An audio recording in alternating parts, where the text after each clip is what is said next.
Ponas Ropė, prašom. Ačiū pirmininkė. Pasinaudodamas progą, kad parlamentas svarsto tiesioginių išmokų klausimą, norėčiau dar kartą priminti didžiulius skirtumus tarp skirtingų valstybių ūkininkų gaunamų išmokų. Można prosić troszkę slowly, wolniej. Pasinaudodamas progą, kad parlamentas svarsto tiesioginių išmokų klausimą, norėčiau dar kartą priminti didžiulius skirtumus tarp skirtingų valstybių narių ūkininkų gaunamų tiesioginių išmokų.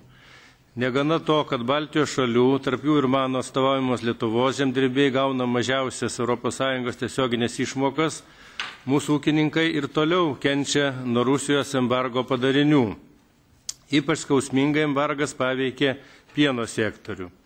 Noriu padėkoti komisijai, skyrusiai Baltijos šalių pieno sektoriui paramą, bet ši parama buvo skirta padengti nuostolius vos už 14 metų 4 mėnesius.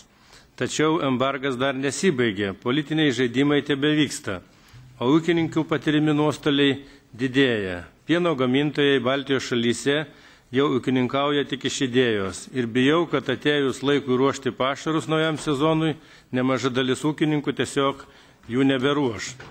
Taip pat afrikinis kiaulių maras Baltijos šalyse ir Lenkijoje, žinoma, labai veikia į kiaulininkystės sektorių.